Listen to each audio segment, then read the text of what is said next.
Welcome to another season of Pro-2-Pro, where we sit down with entrepreneurs and successful business people and talk about their journeys to their success in their career. We go behind the scenes and have candid conversations with them and discuss health, relationships, fitness, and of course, business decisions, good and bad. If you're looking for inspiration, valuable business insights, and a dose of motivation, you're in the right place. Join me and my guests as we share our experiences, ideas, and stories that can help you on your own journey of growth and success. Welcome, and remember, keep it Pro-2-Pro.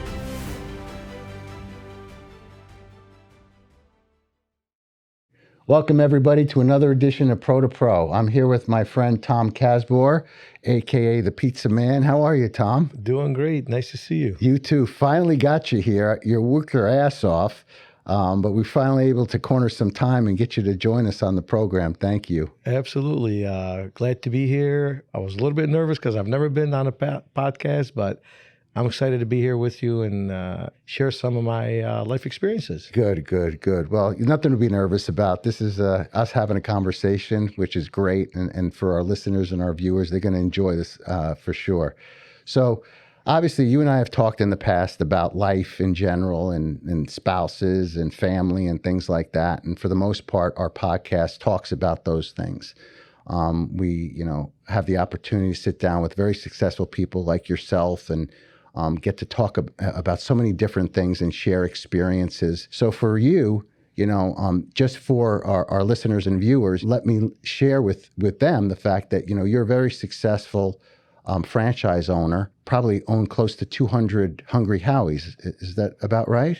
Well, we own and operate 63 locations. I oversee over 200 locations in the state of Florida for the Hungry Howie's brand. That's incredible in and of itself. But you didn't just wake up and have such a successful business. You obviously did things leading up to that, decisions that you made. And we talked a little bit about your formative years with your family and the influences that may have shaped you to who you are. So why don't we talk a little bit about that? You told me a little bit about your dad and your background, your Lebanese background, correct? That's correct. You're the oldest of seven. 7 kids. Yeah, which is interesting. So how did being the oldest and coming from an immigrant family, how do you think that affected your upbringing?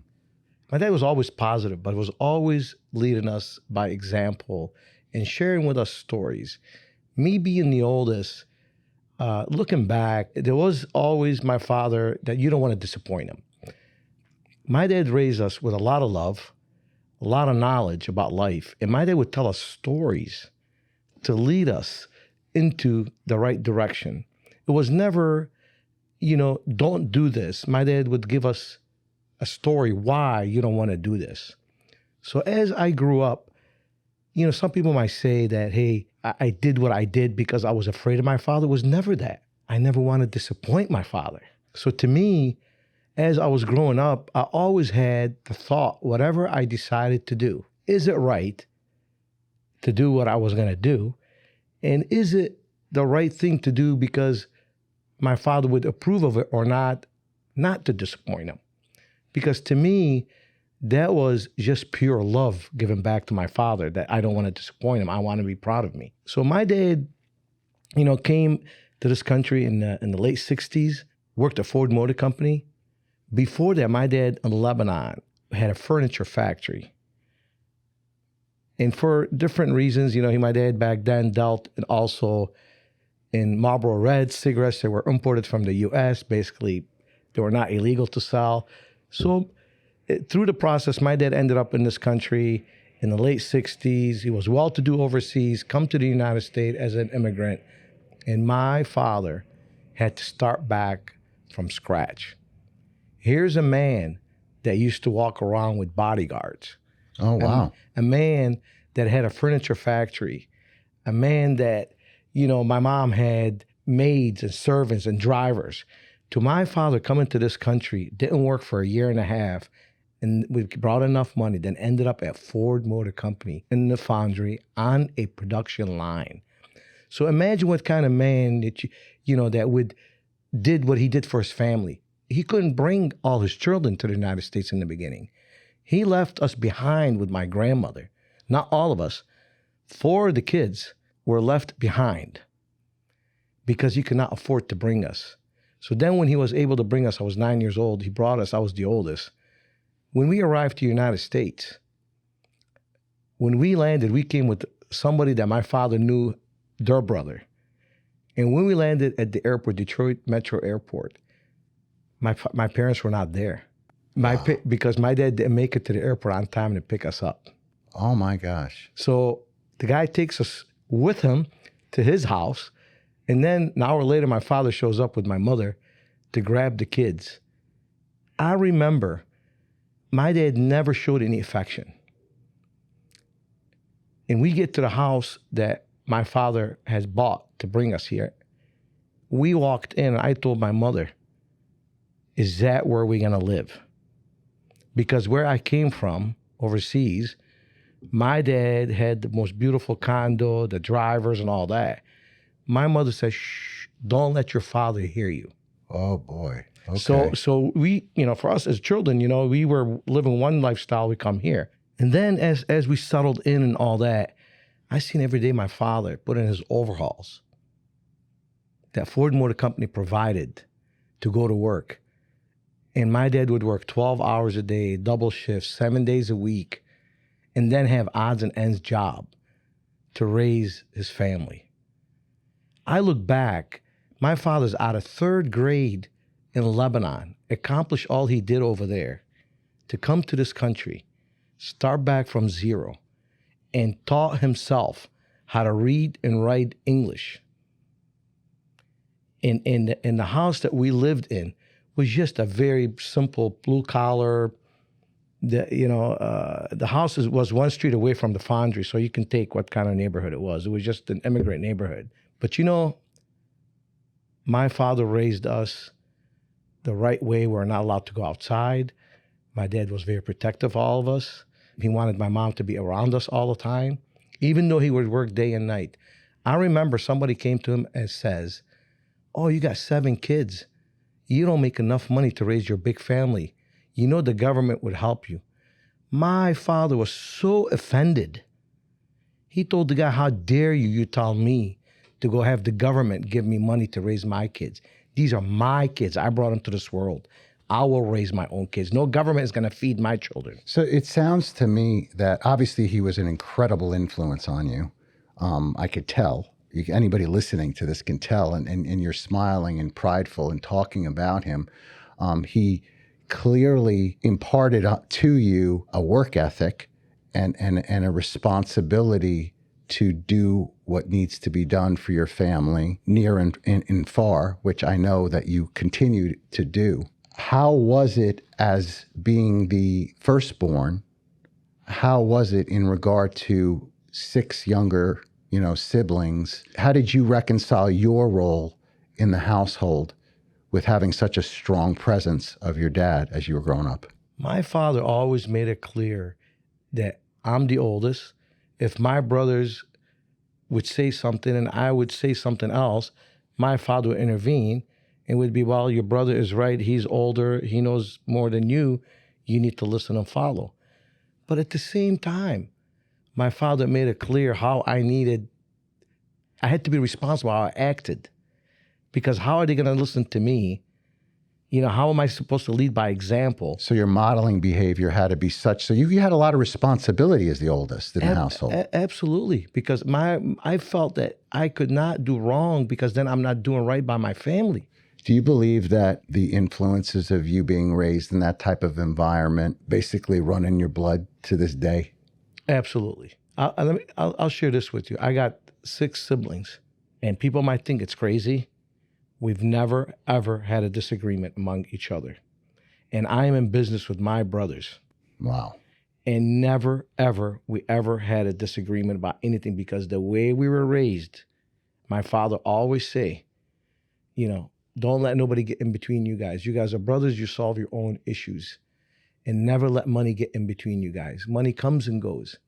I'm going to give you a little example my father used to use. And I feel that's what instilled in me that also gave me the hunger to be successful. When I was a young child, my dad would do odds and ends jobs. And my dad would always pack the tools.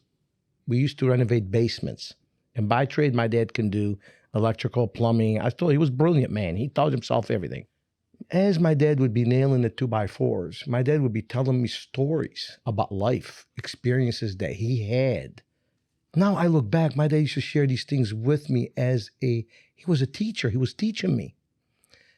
He repeated that story so many times, and he used himself as an example. He used to say it very simple for me to understand. He said, in life, my son, the wheel only comes by you once in a lifetime.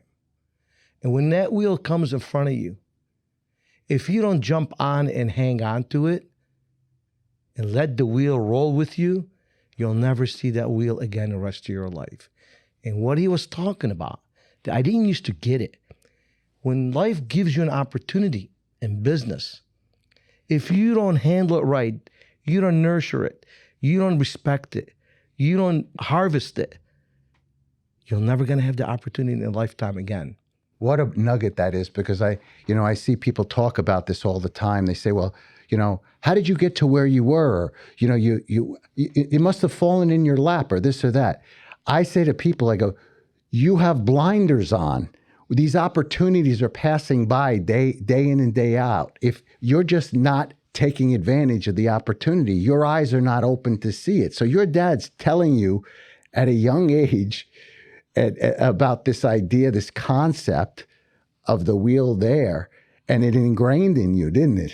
Absolutely did, because my father used to say, every human gets a chance in a lifetime. God will provide you with a chance.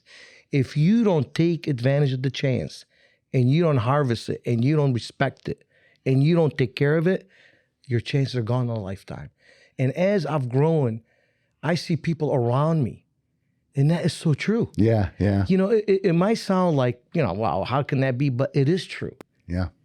And an example I'll give you is I came to my father one day, and I worked in a pizza place since I was 15 years old. My first job was washing dishes. Roman Village exists till today. The family still owns it. Tony Ruggiero and Bruno Santioni. It was one block over from my house.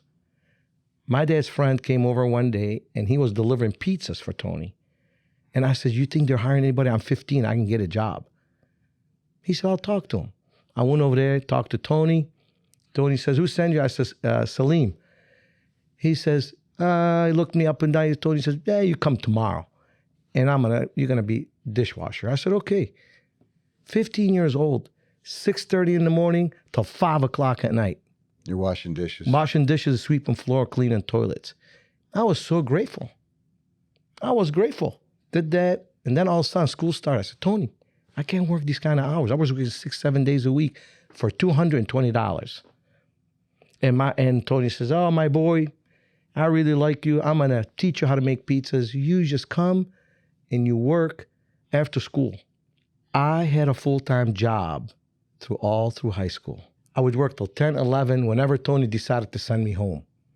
My day off was every Monday. Friday and Saturday, I would go in at 4 till 4 in the morning. And Sunday, I would work 4 to 10, 11 o'clock. My father never said a word. Never says, you're working too much. He says, better than you being on the street. It's better that you work. It gives you discipline, gives you character. Yeah. And my dad never asked me what my grades were. You know why? Because I wouldn't disappoint my father and fail a class. So you managed to do it all. You just took care of it, and you didn't know any other way. And you know what, though? I never knew what a football game was in high school. I didn't belong to anything except I would go to school, and right after the last class, I was out of school back to work. The only friends I had was 3 people that they work in the pizza places, also different pizza places. And we hung around together because we're all pizza guys. I never knew nothing about high school. I never knew any activities. But you know what? I look back, I don't feel that I missed anything. I had fun when I was doing.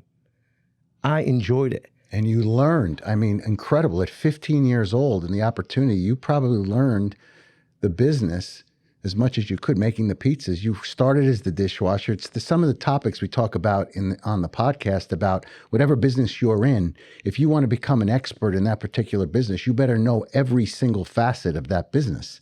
So you didn't know that you were going to be where you are today at that age, but that was part of the building blocks. You know what I learned from the Ruggeros? I remember Tony. Whatever we serve had to be great. He took care of us real well. Customers loved him and never chinced out on the food. It was always great quality. He always instilled in me from I was a kid. And till today, I always say my footing in the business, which is when you pour a footer in the house, and that's how solid the house is, that's Roman Village.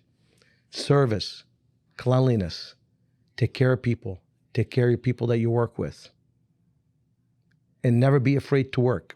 Never be afraid to work. So those are constants that from then, that age to now, nothing's changed. Absolutely nothing. Right? Nothing. Other than the fact that you've been able to scale with that mantra, right? You know, absolutely. And I look back and you're saying, you know, how I was raised. When the opportunity came to come to Florida, the way I ended up in Florida is my aunt's husband, he's passed, may he rest in peace, one day says, you know what, I got $20-some thousand. You're working in Roman Village. I was only 20 years old. And he says, why don't you find a pizza place and, you know, I'll buy it and you can run it and, you know, we'll make a little money and I'll make you a little partner. I found this pizza place called Super Crust Pizza in Oxford, Michigan. Here's a 20-year-old kid negotiating a deal with somebody I think that guy was probably in the 50s. He opened up this pizza place, was doing like $3,000, $4,000 a week back then. You can even pay the bills. I was so naive. The only thing I thought of, I can do it better than him. I know I can do it better than him. So we buy this pizza place. I build up the sales. By the time I got rid of it, it was over $7,000 a week. I said, you know what? It's kind of far away from where we grew up. It was in Oxford, Michigan. I grew up in Dearborn. I wasn't sure what's going to happen next. I said, you know, I'm going to sell it and give back the money to my aunt's husband. I don't want something to happen that I lose his money. I sell it. I give him the money. I went by to tell the lady I was running my pizza ads in the newspaper goodbye. And she says to me, she said, what are you going to do now? I said, I'm going to go back and see Tony get a job. By then I had 2 kids. Oh, wow. 21, I had 2 kids. And she says to me, you know, my uncle opened up a Hungry Howie's Pizza in Winter Haven, Florida. He's got a couple of them. He needs some help. You want to talk to him? He's coming up to Michigan in a couple of days. I said, well, I ain't got nothing to lose. Why not? Maybe there's an opportunity. I talked to the guy over the phone. His name was Pat. I meet him, and he interviews me. He says, I'll give you $250 a week. I said, $250? I can make more than that over here. He said, well, if you tell me you're as good as you are, I'll give you $450 within a month when you come down here to Florida. I said, okay, I'll take the job. I go home, I tell my father. Meanwhile, we're living, my kids, my ex-wife, we're living with my parents. I couldn't afford to live on my own. Yeah. My dad says, what? I'm going to Florida. What do you mean you're going to Florida? So I'm going to go to Florida. Maybe there's an opportunity for me. I hear that there's not many pizza places in Florida. Maybe there's an opportunity. So my father says, you know, and my father never was that way. I knew I was going to get pushed back, but all of a sudden my dad says, okay. I was like taken, like my dad says, okay. Here I am with 2 kids. If my father would have said no, You wouldn't have gone. I wouldn't have left. So he gave me the okay, the blessings. I get in the car. I drive all the way down here. I get to Winter Haven. Is Pat Ledwidge in? That's his last name. Yeah. And the kids behind the car started laughing. I said, what's so funny? Pat don't work. I said, well, he hired me to come down and work for him. Can you call him? Oh, we'll call him. They call him. He says, gets on the phone. What are you doing? I said, well, I'm here. Come on to my house. So they give me direction. I go to his house. I walk in, sit down. Okay, I'm going to give you your schedule. You're going to work here. He said, where are you staying? Keith, when he said that, I broke out into a sweat. I says, I don't know. Well, you got any money? I said, I got $50. He said, you got nowhere to stay? I said, I thought you'd have it arranged for me or something. He said, you can sleep on my couch over here till you save yourself a little money and get yourself a place. I've never felt so embarrassed because we were not raised that way. My father kept a close knit on the family. I would work double the schedule. I would only go there just to take a shower in his pool bath. As soon as I made enough money, an efficiency, pillow, blanket, got out. Yeah. 6 months into working for him, he says, hey, you got any money? And I says, no, I don't have any money. He said, well, you think your dad can come up with some money? There's a pizza place for sale. Well, buy it. I'll make you a partner. I never asked the man how much money he's going to put in. The only thing I asked is how much money we need. He said, well, about 20,000. I call my father, I said, Dad, you think come up with 20,000? My dad says, I don't have 20,000. I'll get it for you, but don't you dare lose it. Oh boy. So I said, okay. I told Pat we can get it. We get the money. All of a sudden, we get all the numbers, subs, electrical, plumbing. There's not enough money. Pat, you going to put any money? He goes, I told you I don't have any money. So my father brought me the money down. So I tell my father, it's like, what are we going to do? My dad looked at me. He said, I'll be back next week. He said, let me go get all my tools, pack up. I'll grab your uncle to help me, and I'm going to build you the place. Keith, my dad turned around, got in the car, went up to Michigan, packed his tools, came back with my uncle, his brother, drove back down to Bartow, Florida. First Hungry Howie's that I opened up. I told my father, he says, don't worry. We only need materials. I'm going to get you open. And you can't lose that money. We get the store open. I work from 8:30, 9 o'clock in the morning till midnight, 7 days a week. We ain't making no money. My dad gets the place done and leaves. I knew Pat well, and he liked to play golf and play cards. And, so one day I said, Pat, sell me the place. We ain't making no money. Sell me the place. Oh, how are you going to get me any money? I said, you didn't put no money in. Let me get you $5,000. Just go away. Yeah. God, my dad, my parents were praying for me. All of a sudden, one day he says, you got $5,000, I'll take $5,000 and sign off. I gave him, I didn't have $5,000. I scraped it from the business, didn't pay some bills, kind of. Yeah, float it. I buy him out, start doing a little better. I call my father. I said, Dad. He says, yeah. I said, there's another place down the street. If you come and build it, we can get it going. I said, and you need to send my brother Tarek. Tarek just graduated high school. Wow. And he had, now his wife is Simone, and he told Tarek, pack up, you're going down to help your brother. I don't think anybody these days can go to a child, 18 years old, says, pack up, you're going down to Florida. And they're going to listen. My brother says, I don't want to go to Florida. Oh, there you go. Okay. He said, I don't care what you say. You're packing up, and I'm taking you to the airport, and you're going down there. Oh. My brother was crying to my mom. Please tell him I don't want to go. My dad sent him to me, and when my father dropped him off at the airport, says, don't you dare get to Florida and buy a new car with the air conditioner because you're going to be wasting money. You get down there and you buy a car just to get you from point A to point Z. And God help you if I come down there and you've done opposite. Wow. Talking about discipline. Yeah, yeah. And at that time, I start thinking what my father used to say. The wheel only comes by once in a lifetime. So my brother gets down here. My brother did the same thing. 7 days a week, 14, 15, 16-hour days. We ran our business. So he had a change of heart. He listened. He just basically took the marching orders. That's it. And that was it. That was it. There was no looking back. And no looking back. No. Yeah. Because we were not raised that way. Yeah. We were not going to disappoint my father because we knew my father knew best. So if I was to put this in summary, I know these are such good nuggets. In essence, your entire family was in part or collectively part of your success.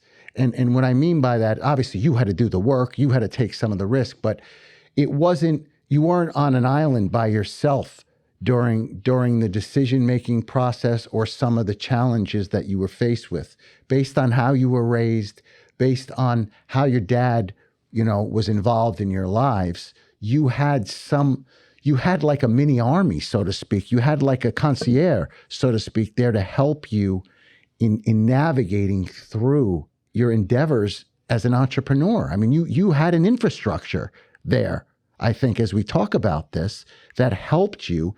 And you fast forward to that, I think that creates in you this desire and need to ensure everybody's taken care of across the board in any way you can. And if that means foregoing something, if that means taking more responsibility for something, you're going to do it because that's just how you were raised. Absolutely. Because even, my brothers, the way we've done business all the years, and I treat people that were working for me from 30 years ago, I treat them as my family also. They are my partners currently in Pensacola market. I got operating partners. These guys started working with me when they're kids. That I said, hey, we're going to develop the Pensacola market. I'll put the money in. We get open and we'll square away later. I'm going to fund it. I didn't send them as a manager. I treat them the same thing as my brothers. We're going to do this. We're going to do it together, and you're going to get a piece, and I'm going to get a piece. I did the Panama City market, Pensacola market, all up and down the panhandle. These are kids that worked for me at one time, and I love them as my family. When business came to me and opportunities were there, I shared the opportunities, and I made sure that the people around me also benefited from the growth. So it was this concept of, okay, you can be a pig about it and be finite in your growth. You can be collectively broader in acceptance and allowing other individuals grow as well, and you can become even larger, and you don't have to own the whole thing. You can be larger and empower people so long as you treat them fairly and you give them opportunity, and they have a vested interest in helping grow because they're going to benefit from it too. And in a way, you're also creating, because of the trust factor, you're creating what your dad did with you, in that they're not going to want to let you down either because you treat them with respect and you treat them like family. Absolutely. Here's a little example. If I was just myself and just selfish and wanted to take care of myself, you have one plate of food, okay? I can eat, but there's only so much I can put in that plate of food. If I share that plate of food with two people, and now there's two of us putting food in that plate, and before you know it, I got 10 people putting food in that plate. Before you know it, there's a lot of food that we can't even all eat it. Till today, any one of my operating partners, any one of my family, and that's the honest truth, can call me and says, I need A, B, C, and D, no questions asked. As we grew, my brothers and I, and mostly my brother Tarek, if there was something we wanted to do, I'll be like, hey, there's an opportunity here. I'll call them. I'm going to open up such store. How much money you got? Well, I got 10,000. Let's just say the store costs 30,000. No problem. We'll set up later. There was never, ever a moment that when we go to do a business deal that the other person would ask, do you have all your part? Collectively, can we come up with the money? It doesn't matter at this point who's got what. Mm-hmm. Can we make it happen? And we'll set it up later. But that relationship, which is incredible, grew organically over time, right? That was something in which you all trusted each other implicitly, and it occurred by action. It occurred by repetition. It occurred by situations that took place in which you were watching your brothers operate, and you developed trust in the decisions that they were going to make. And so you had implicit understanding of these deals that you were going to do going forward were going to work one way or the other because you trusted the people that you were working with. Absolutely. I never for a minute thought of, I don't think of failure. I don't accept failure. You're going to fail because something went wrong, not because it was a bad location. If we open up a restaurant, if you didn't win, I want to know why we didn't win, because there is no, we don't accept losses. We were raised, you don't lose. Of course, everybody, if there's a football game, somebody loses a football game. Sure. But my point is, my father always says, as we were raised, and I treated people the same way. I look back, I looked at my father like we all looked. And now, as we're talking, the perfect example, really, all my partners and all my people around me look at me the same thing I looked at my father. because the opportunities are there. I created the opportunities. They took advantage of the opportunities, just themselves also. Mm-hmm. And in return, they're not going to disappoint me when we all have done well together.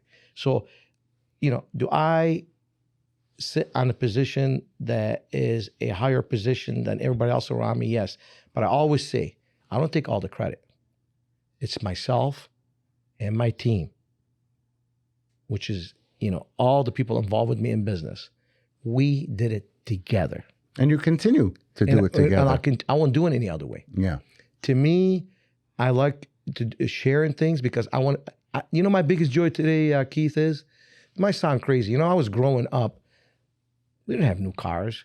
We didn't, the car comes by, man, you want to smell it just to see what a small car. We didn't have anything. You know what we had in my home? We had a lot of love. My father loved my mother. My dad's pride and joy was my mother always next to him. If they went out on a Saturday to a bar down the street, and till my father, the day he passed away, his biggest thing was he was all upset, not because he was dying. I asked him what his wish is. He says, I'm not upset I'm dying. I'm upset that I'm leaving your mother by herself. Yeah. You don't find that too much in these days. Yeah. When my dad passed away, I was in my 40s. And if we went somewhere, my mother had to sit next to my father because he enjoyed her company. To me, as much as he would work, he'd come home. The only thing that was important to him is the kids and my mom. So, that's what was instilled in us. So to me, I don't know how to treat people any better way than that. The way I was raised, the love in my house, how you love your kids and you love your friends. We grew up today, you hear about different things, and that's how I ran my business. We weren't raised to see any color, any religion, any faith, any, from what country they are. My dad used to say, we're all equal, we're all, God's gifts. We're all, so as I went into business, I didn't see anything any different whoever I did business with. Now, my dad, I'll tell you what, that was also a big, big thing. My dad was never trust anybody till you fully knew him. One thing my dad didn't agree with is, people in and out of the house, different people. That's old school. I remember growing up that we had a similar situation with the house growing up. I think that's maybe old school. But I want to go to a different topic. Sure. Because you touched on it a little bit. We talk about it a lot. The way your dad treated your mom obviously affects you. I talk about relationships on this podcast all the time, and people like to hear about relationships. And one of the challenges we all face as business owners and entrepreneurs is balancing relationships and thriving relationships and things like that. And I've admitted in the past, I did not develop emotional intelligence enough to recognize making the right choices until I met my wife in my 40s regarding what a healthy relationship looks like. And I covet it now. And I know you have an incredible relationship with your wife as well. Many entrepreneurs exchange one benefit for the other. And what I mean by that is that they have a tendency to focus so much on their career or their relationship. One's got to give for the other. I call this concept trying to develop is try to be a hybrid entrepreneur where you're able to do everything. And we talked off camera about the fact that, as I'm in the gym, I see these guys now 50, 60 years old. They've got their belly past, they can't even see their toes. And you can tell they've probably done everything that they're supposed to do as a man, as far as taking care of their family, making sure their career is okay, financial security, but they did it at the expense of their health. And so now they're in their 40s or 50s, and they're like trying to play catch up with their health. So for you obviously, you take care of yourself, which is obviously important. You have a wonderful relationship. How are you able to balance your incredible business empire, so to speak, with your relationship with your wife? As you and I discussed before the podcast, and that was something that, and I have to agree somewhat, that I used to be kind of embarrassed that I was married and divorced. You tell somebody like I failed. Yeah, that's what we do. We beat ourselves up. Yeah. And then I had to get over that hump. When I met Kimberly, my whole life seemed all of a sudden it's changed. I will still be able to run my business. But when I came home, I learned that, and I learned it quick. I left everything outside the door. When I got home, it was time for Kimberly, and it's time for her and me. And I learned that, not I learned as much as I wanted to share my life with her. And I never had the relationship previously. She's my best friend. I make sure I take the time to call her numerous times through the day. I make sure that I send her a message, because that's how I feel, that, hey, I'm thinking about you. This is so important. A lot of us and I've learned to manage that because it is important to me and it's important for the relationship. But you have to learn also that you have to balance your life, that it is just as important as your business, more than important than your business, is your family, your wife, your kids. I do find myself at times that I slip a little bit, that I have to put myself in line. I mean, I'll share with you, this morning I got up, we're getting ready, Kim was getting ready to leave. And I said, I really miss you. We need to spend a little more time together. I never thought I'd be that person. Isn't that amazing? Yeah, to say that. Yeah. It's amazing. It's the best feeling in the world, though. Absolutely. Because to me, my mind as a man, and I can honestly say that, is never wanders from her. She fills your cup. Exactly. There's nothing out there. I had a little health scare. I had to hear from her. I was across the world on the phone. And when she said that, I did feel better. There's nothing wrong with you. I'm waiting for you. When you come home, I am your medicine. She was my medicine. Yeah. When I arrived home, all of a sudden, I'm much better. Yeah. The minute she says, when you get off the airplane, I'll be waiting for you. And you're going to be 100% better. I mean, people might say, oh, geez, that's crazy or whatever. No, it's not. No, it's not, because deep inside, she is my medicine. I don't need nothing else. She fulfills me. You have to find that as a human being. You have to take a moment and make sure that you find that and you give that back and you receive that back, because it is very important. I don't care how successful you are. I don't care how many zeros you have behind your numbers. What is all that? It means nothing. And absolutely. People don't realize. We were having dinner with friends, and we were talking about one of their oldest children, a young man who's in his late 20s, early 30s, and he's an old soul. And you could tell that he's just trying to find the right woman. And it's difficult in this day and age, whatever it is. And, the stories that we were talking about is the fact that it's the most important decision that anybody could make, their partner or their spouse. Period. You talk about success, you talk about business, you talk about money. They don't mean anything. None of that means anything. Number one, your health. Obviously, your health. You have to have your health in check. But your partner is crucial to your success in whatever endeavor you choose to follow. And for me, I found that out later in life. I feel blessed that I'm in the position that I'm in. You apparently found it later in life also, as well. Yeah. And what we do that's different than I think than a lot of people. Number one, we're not afraid to recognize that we need that as macho men, alpha males, whatever the hell you want to call us, but that we covet it and we respect it in a way that we're going to nurture it, water it, and ensure that it grows. And let them know that we respect and care for them, and our bubble, so to speak, will always be protected as long as we're breathing. And it's so simple, but people don't get it. They struggle with it. They struggle with it. I think human beings in general struggle with this concept to a point where they will criticize it because they don't understand it or don't want to recognize that that's the way harmony can exist in a relationship.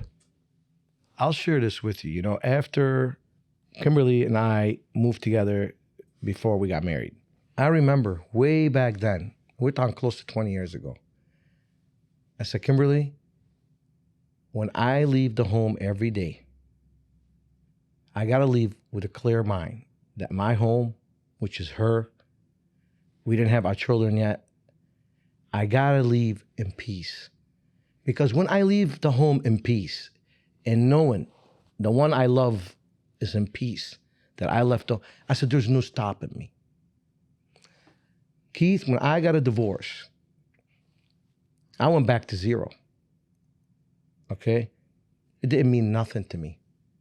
I told Kimberly, I remember, I never let my other kids feel it. Nobody ever knew nothing. I had to get money from the bank. I lost half of everything. It doesn't matter. Because like I said, I made the money. I can make it. It never really that wasn't my motivation. The numbers were not my motivation. My motivation was success of the business, that I make it what it is.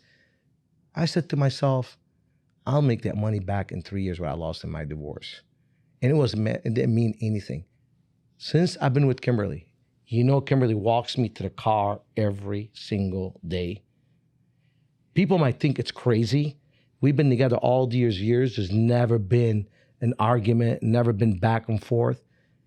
She's so smart that I told her that once. She makes sure she gets me in the car in peace, in myself and the home. Have a great day. Enjoy yourself, honey. When I leave that house, I can tackle anything. Yeah, you're empowered. It is important. It is so important.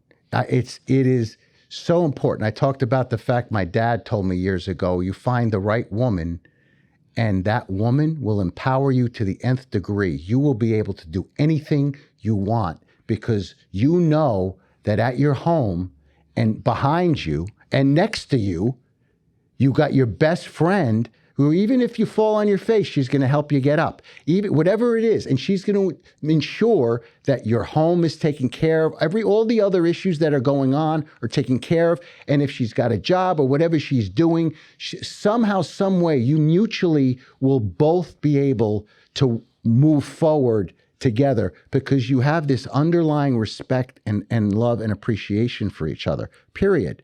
And there's so many business people, entrepreneurs, business owners who are trying to make it that they wonder what's holding me back? What am I fighting about? And they don't realize that they're fighting, it's their partner. Yeah. Or why am I not happy? I'm making money. The business is thriving. Why am I not? If you don't have peace at your home, you have nothing, period. You have to have peace at your home. I don't think it's chauvinistic. I don't care. Any man, any partner, what do they want? You want peace at your home. That's all. You don't ask for much. You want peace. She's my wind in my sail. Yeah. She's my Love wind. it. She's the wind in my sail.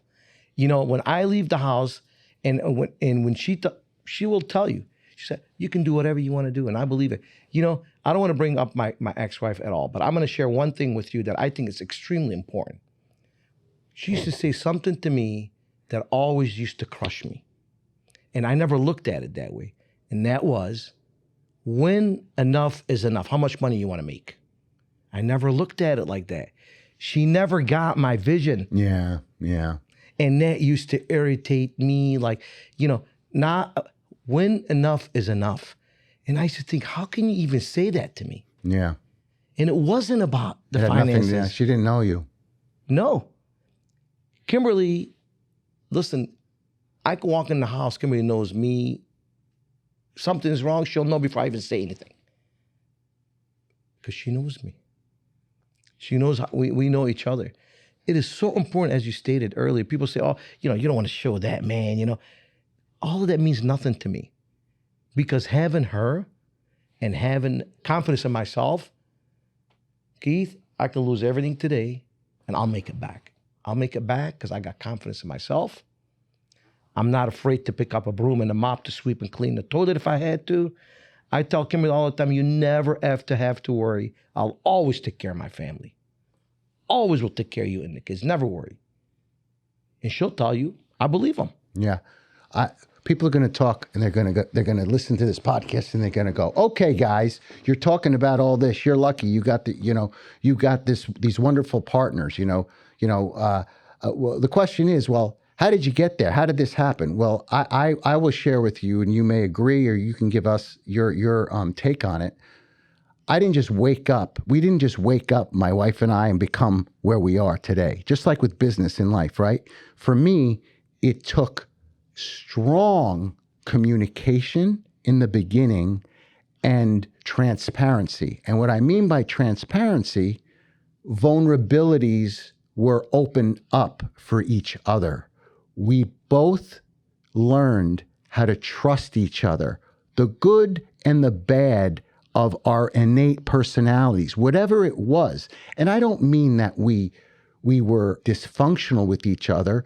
We shared insecurities of certain things, whatever it may have been. If we were concerned about making a decision, if we were concerned about a matter, the good, the bad, whatever it was. And as confidence developed, there was a strength and a trust that grew and blossomed within the relationship with no judgment.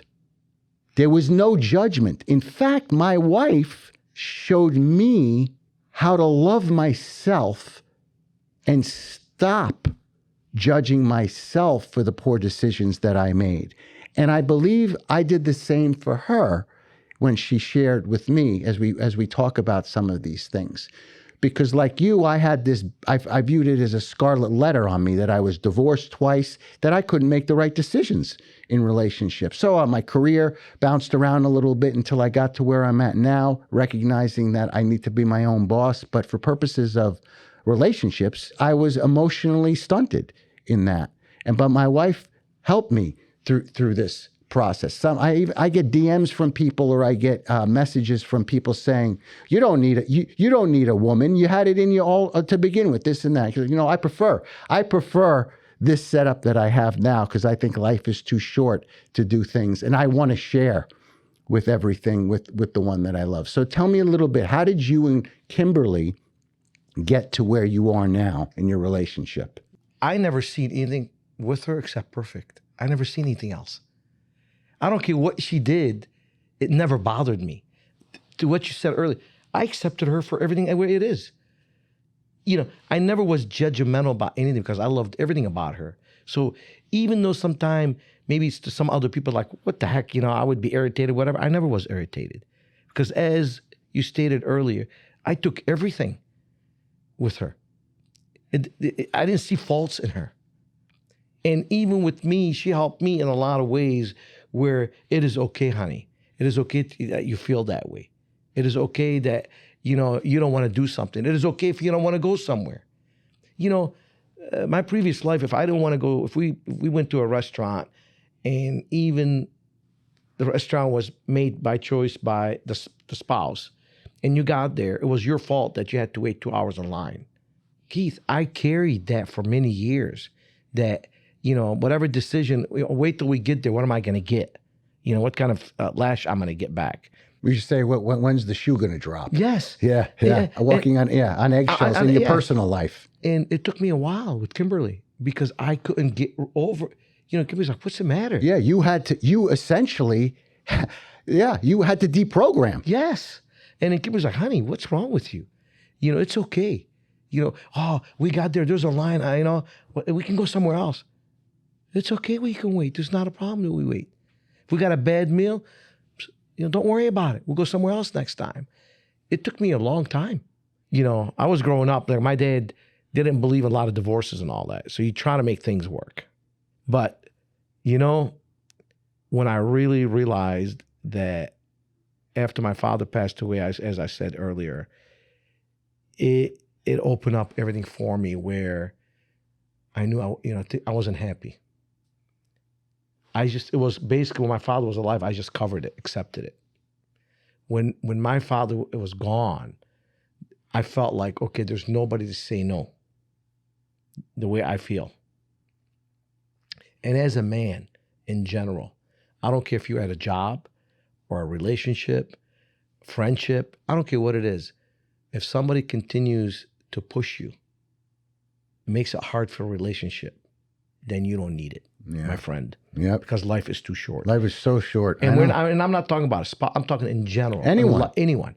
If somebody wants to push you away, don't waste your time accepting it and making it work. I always say, if somebody shows you who they are, believe them. Yes. Believe them. Plain and simple. Instead, we try to, make excuses or change. Maybe it's us. They tell you, just believe them. And it's time. I want to cover one more topic with you before we wind down here. I know that we talked about your successes. We talked about relationships. Okay. I do want to bring up a topic because people are going through, different things in life. Is there anything that you could think of that happened to you was very traumatic, or a poor business decision that you made that you can look back at now and how you handled it and what you went through? Anything that you could think of that you did? Maybe you did something, you made a poor decision some way and it did this or that, or something that, you had to deal with and move on. And when you look back in retrospect, you learn from it? Absolutely. In 2010, 2009, I went on a trip to Dubai. Kimberly and I, when I started dating her, I took her first trip, I took her to Dubai. I went to one of the food shows. I ran into a gentleman, Chris Davies. Chris Davies was a heart surgeon, a pediatric heart surgeon that has developed a drink with 100% juice with pieces of fruit in it. He had a little stand in the food show. I started chatting with him. I see the product. A light went off. What a great product in the United States. 2 servings of fruit, the whole 9 yards. Start talking back and forth with him, develop a relationship. Great man. I'm still friends with him till today. Great people. Kimberly and I and him and his girlfriend back then hit it off. He's married to her. He's got a child. And we became friends. And he calls me one day, says, Tom, I'm going to quit practicing. I want to take on this juice business, fruit with pieces of fruit. Would you partner up with me? He says, you be the money man. I'll run things. I said, okay. Thought about it. Kimberly and I, she said, oh, it's a great idea. Maybe we should do that. Only one company was making these products with their special equipment, was in Saudi Arabia. I get a ticket, get visas. Chris and I fly to Saudi Arabia to produce the first Batchet product. I'm so excited. I'm thinking it's going to be great. Me and him hit it off. And I get 14 containers of products produced in Saudi Arabia, and I get them shipped over here to the United States to start this business. 14 containers. 14 containers. We get this product over here. We go to St. Pete. We have some shows, coming out of 9/11, Saudi Arabia wasn't, I didn't even think of that. Yeah. The people, how they're going to react to it.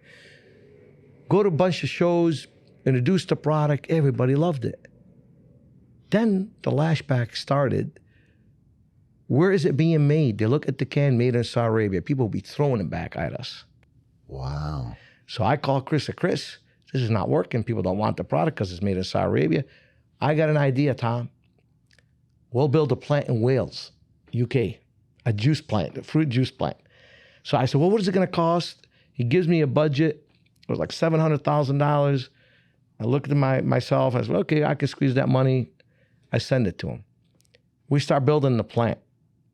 700, 800, 900, million, million two. I mean, we went up to $2 million. Get the plant already done, struggle with making the product. We hire somebody from, on a visa from the Philippines, the guy who's a specialist to make our product. We have the recipes, we have the labels, we got the glass bottles. Anyway, we get going, we get up and running. He's struggling with making the product. I'm flying back and forth to UK every few months. I get there, and there would be an entourage of employees. Well, I come from the food industry. I mean, I know my labor, I know my food, and I know how to squeeze things. Chris, what's all these people doing over here? We got to be ready when the business comes. So, Chris, I can't keep going up with that. Meanwhile, after all this going, what's ringing in my head? My father has passed already. My father used to tell me all the time. He says, never go in business with a doctor. He says, they will fail you. So I went in business with him. I kept, fast forward a little bit, I was overseas on vacation. I keep shipping money. Basically drained me. I'm with Kimberly, Moses, and Amira. We're young. Chris calls up, says, I need a couple $100,000. I said, I just sent you $200,000 last week. We need more money. At that moment, that second right there, I knew this is the end. Yeah. Because it's going to start affecting my pizza business. I have to take money from my bread and butter. My vision was it will sink me. And I cannot sink. I said, Chris, I'll be there next week. What do you mean? I said, I'm coming over to liquidate. Have you lost your mind? I said, Chris, I will be there. Keith, I flew over there. I liquidated everything. And you know it's in the UK. Yeah, yeah. If I wanted to be the person like other people would have done, there was over $1 million when I liquidated. We owed $1 million for providers in different aspects. You know, I paid every single one of them. And Chris is like, you know, we're going to be broke by the time you're done paying all these people. I says, I'm going to pay these people. I'm not leaving here. And anybody ever say that I screwed them. I paid every single person. I thanked the man. He's still my friend. It was just a bad business decision. Even the CPA that did I said, what do I owe you? I squared off everything, got on the airplane, flew home. Kimberly says, what happened? I told her. I said, honey. She said, what? I said, turn the page. That was yesterday. I lost that money. I'll make it back for us. No worry. And you know what? I turned the page, never looked back. Bad business decision. I should have been wiser. I should have took more control. I let my heart get in place because I loved Chris. We were good friends. He made bad decisions, and I allowed it. And I learned from it. If you're not going to be in control of a business that if you know somebody else is not good on it, you better be in control and you better know the business yourself. I don't get into any business that I cannot take care of something myself. I got into Andy's Frozen Custard. We bought the rights, majority of Hillsborough and Manatee County. We got multiple locations already up. We're building more. I made sure my own nephew, I put him in place as an operating partner. I gave him 31% of the operation. Every store that'll open, my nephew will own 31%. But he is part of me. He's an operator. I understand the business. I know the food business. I know construction. I have control. This is such a good point that you made. That story is incredible, and thank you for sharing that with us. The fact of the matter is I have talked time in and time out about the fact that when somebody decides to get involved in a second or a third or a fourth job or potential revenue stream, which is, you know, part of success and growth, and it happens, never lose sight of what's paying the bills. Like, never lose sight of your initial revenue stream. I made a very poor decision young with the .com back in the day where I did that, and I took my eyes off of my main business, and I paid for it dearly. You sensed it coming at a certain point, and you made that decision that enough was enough. So that's an incredible bullet of knowledge that you just shared with us about the fact that, number one, you got to be careful as far as who you invest with, especially when it comes to friends. Kudos to you on how you did the right thing with regard to everything across the board and still maintained a friendship with an individual who clearly just didn't have business sense. I mean, probably an incredible surgeon, maybe a nice person, probably a nice person, but as far as business sense, didn't have that ability. But you also had the wherewithal to recognize it's not going to define who you are wherever you were in life. It's right. Just a decision that you learn from it, and then you move on to something else, which is crucial. That moment, I remember till today where I was standing talking to him on the phone, because the only thing I seen, I start having to go borrow money against my pizza stores. And I said, I will not do that. Yeah. Because that is what made me. That's my bread and butter. That's my family that I provide for. That is not going to happen. So whatever that number I lost, you know what? Like I said, when I got back, I turned the page. I told Kimmy, don't worry about it. Because I gambled with money I had to gamble with. And I accepted the fact. And you know what? I didn't get sick over it. I just moved on. And the man till today, I will tell you this, maybe some other people would be talking bad about something like that, but me, I'm telling you this, he did not mean it for us to lose the money. He was genuine. He was honest with me. just not an operator. Sure. That's all. And to me, he was over my house a couple of years ago. They flew from England. We had him over the house. I still love him the same way. Before we got in the business, the way our relationship developed till today, I don't think anything less of the man. And that's just how I am. Well, and part of it probably has to do with how he is too, and he was open and honest. He was honest, and he had it was a passion project that you both thought that you could take off, and it instilled in him. I have a bunch of doctors that come on and talk about it, and they admit that they're not the smartest business people, and they've learned so much in school, and then when they decide to open up their own practice, it's like anybody else trying to learn the ropes on it. So that aspect of business, it is what it is, but for purposes of anybody who, wants to potentially vet a partner or engage in business with somebody else, what's some of your advice that you would tell them? What type of advice would you give somebody who wants to, possibly engage with somebody else and start a new venture? They have to have the same work ethics as you. They have to think like you. You have to accept them as no different than we accept our wives. If you don't like things they do or their behaviors or the way they work, it ain't going to work. Don't look at the dollars. Don't look at the money. The money will always roll by itself. If you take care of your business, it will take care of you. If you take care of your relationship, you and your wife, she will take care of you. You have to harvest. You have to nourish every aspect of anything you touch. Your child, if you don't invest enough time, if you don't invest, that's my father. He was rich in his family, in his kids. I didn't care about the money because he always knew that we're good kids. He raised us that way to be successful when we get the opportunity.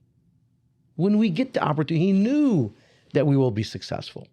And, I would like to share with you one last thing, and just before we run out of time. People say, oh, you're lucky. Oh, you got the opportunity. My friend, today there's more opportunities than your time and my time. There's jobs are open. There's companies are dying for great people. There's opportunities people to get in partnership. There's more partnerships being developed today. One of the big companies that started this, the Blooming Brands, when they started Outback, proprietors, put in 30, 40,000, you become a partner. Yeah. They opened up the door there. So for people that listen to your podcast and say, well, you're lucky, you had the right opportunity. I had nothing. I had the opportunity like anybody got today. I had 10 Hungry Howie's pizza stores before I bought a home. You know why? Because I used to tell people, you don't own your own home. I say, Hungry Howie's going to buy me the home. If I buy a home now, I don't have enough money to open up a Hungry Howie's. I'm going to open up more because that'll be easy for me to get the home. You have to have discipline. Discipline, patience. Discipline is very important. And if you don't have the passion for your business, if you're looking at it just for dollars, very few people will be successful. If you have a passion, you will be successful. You have the passion for your business, never worry about just the dollars. The dollars will roll down by themselves. Everything I do today, I make sure I make a right decision with the right people. And then hopefully what I made a decision will make us some money. But I don't look at it, oh, let me see what you got. It's going to make me this, I'll do it. No, it's the group. I had a meeting with my people at the Andes. I was at the conference. And we came back and we had a meeting with my team that I'm putting together to expedite the growth. I told them, I love every one of my team members that were on top. And I said, there's nothing they said in that conference that we can do better. You got to believe in yourself. You got to believe you can do it. When you see it, he goes, what do you mean? I says, I can see it. I can see it. I'm going to share one little story with you before I get off when I was challenged. I opened up a store in Gainesville, Florida, 1992. I called the founder, Jim Hernus. Jim, I found a location next to Blockbuster Video. How much is the rent? $12 square foot. He said, have you lost your mind? $12 square foot back then, it was extremely high. Mm-hmm. I said, it's next to Blockbuster Video. I get the store build. Guy comes down from Gainesville to sell me an ad. The Gainesville Gator Greenback is still, till today, they print it from way back then. The guy takes my check, tells me, good luck surviving. No one ever survives in that market. Swear to you. Wow. The guy's still around. I looked at him. I was shocked. Just, what the heck? So he says to me, I says, well, I got 10 stores back then. I had 10 locations. I got 10 stores to support. He goes, good luck. And leaves. Man, my blood was boiling. I get the store open. I take my Scott Marshall. Scott Marshall was 19-year-old. He's been with me since he's 16 years old. Scott, you're going to Gainesville. We got to run the store. We do good. I'm going to make you a partner. Scott packs up, goes up to Gainesville. We open up the store. The most expensive store I opened up back then. Guess what? No sales. I open up $200, $300. I said, oh my God. I started to think what the guy told me. Yeah. I'm thinking after a couple weeks, I said, oh, I can't go down that path. Don't think that way. I would sleep in the hotel. I'd get the cheapest hotel room, the night's in, because it was the cheapest, $19 a night. I would stay there 2-3 days, work in the pizza store, come back, work over here. I was working day and night, 7 days a week. Sit in the front booth, comes a young lady, says, would you like to buy an ad in the Alligator? The newspaper is still there. I said, well, let me see what you got. I look at the magazine. I said, I'll take the half back page of the newspaper. So what ad do you want to run? In my mind, I said, I'm dead anyway. What do I got to lose anymore? I ain't going down without a fight. That's not how. I am not going to lose. I'm not going down I don't care if I don't make no money. I'm going to beat the competition who's there. I called the ad agency, run an ad. Large cheese, $2.99. Carry out only. That agency says, have you lost your mind? I said, I'm dead. I ain't got no sales. What do I got to lose? I said, I ain't going down. Before I go down, I'm going to take somebody else down with me. We run the ad. First week, second week, third week, I'm getting calls. You coming up tomorrow? Yeah. Bring some cheese. We're running out. Bring some flour. We're running out. 2 years later, I went from the store that probably could have closed down. 3 months later, I had to go to cheese and one topping for $3.99 to slow down the business. We couldn't even handle it. Wow. It became the number one store in the brand. In 1995, that store did $2 million Wow. in sales. I was the king of pizzas in Gainesville. Don't give up. Yeah. There's always a solution. Yeah. I didn't think about the money. I didn't want to lose. Yeah. I didn't want to lose. What do I got to do? I fought back. So anybody that's listening to your pod, don't go down, man. Don't ever go down thinking this is the end. You got to fight back to the last. And you know what? You can come back and you can win. That's right. Even if you're down, you come back up and you go again. You go again. Yep. Until today, I believe I always tell my wife, as I said earlier, never worry. Never worry. Because no matter what happens, I will always survive and I will always take care of you and my family. Because that's how much I believe in who I am, and I believe the way I was raised. So opportunities, my friends that are listening, they're out there. Go get them. This is the best country in the world, the land of opportunity. Yes, it is. Don't sit back and say, I wish, or he's lucky. That's right. The harder you work, the luckier you get. Yep, agreed. Thank you. Great note. Great finishing point. Well, I want to thank you. This has been great. Well, I really enjoyed it. I'm motivated now. I want to go do something here now. Thank you for taking the time. I know you got such a busy schedule. I think it's been a great sharing of knowledge, up and downs, and what you've done in your career. I hope everybody enjoyed this episode. And remember, keep it pro to pro.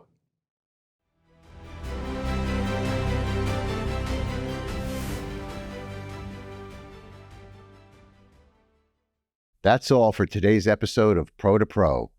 I hope you enjoyed hearing from our guest and gained some valuable insights into the world of entrepreneurship. Like and subscribe to stay up to date with the latest episodes, and don't forget to follow us on social media. Thanks for watching and listening, and remember to keep it Pro-to-Pro.